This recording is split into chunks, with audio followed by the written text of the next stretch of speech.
اب آپ بتائیں بغیر فقہا کے اور فقہ کے کیسے آپ ڈیسائیڈ کر سکتے ہیں کہ یہاں پہ کیا مطلب ہے؟ آپ کو کسی ایک کو فالو کرنا پڑے گا.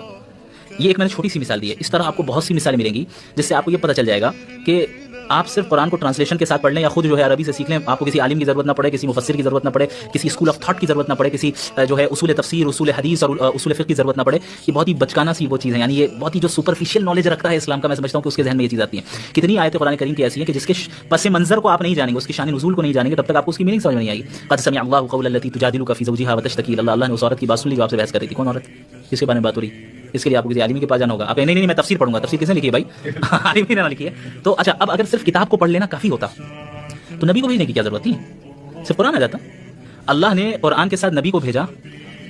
آپ یہ سمجھ لیں کہ ہم کتاب اللہ کو رجال اللہ سے حاصل کرتے ہیں، کتاب اللہ کو رجال اللہ سے حاصل کرتے ہیں. صحابہ نے سیکھ لیا نبی سے. اب تو چلیں قرآن محفوظ ہو گیا، قرآن ساری نازل ہو گئی، نبی کا انتقال ہو گیا، وفات ہو گئی. تابعین کہتے ہیں کہ بھائی اب تو قرآن موجود ہے، صحابہ کی کیا ضرورت ہے؟ وہ کیا سمجھیں گے؟ ہم خود سمجھیں گے. لیکن کیا ایسا ہوا؟ کتاب اللہ کو رجال اللہ سے سیکھا جاتا ہے. تابعین آئے، اب تو حدیث بھی تیار سے مراد یہ کہ حدیث ہمیشہ سے محفوظ ہے لیکن کمپائل کر دی گئی ایک جگہ پہ کتاب کی شکل میں. تو اب حدیث بھی ہے، قرآن بھی ہے، اب ان کی تابعین کی کیا ضرورت ہے؟ ایسا نہیں ہوا، وہ انہوں نے تابعین سے پڑھا. تو یہ سلسلہ عہد نبوی سے آج تک چل رہا ہے. اب پتہ نہیں 1400 سال کے بعد کس کے اوپر وہی نازل ہو رہی ہے کہ جو ہے وہ کہے کہ بھائی ان کی ضرورت ہی نہیں ہے ہمیں. یہ تو بہت ہی سپرفیشل جو جس کا لیول ہو انٹلیکچوئل اور دین کے علم کے اعتبار سے، وہ اس طرح کی باتیں کر سکتا ہے. ورنہ قرآن کا اصول تو یہی ہے کہ بھائی ہم اللہ کے دین کو اللہ کے بندوں سے سیکھتے ہیں.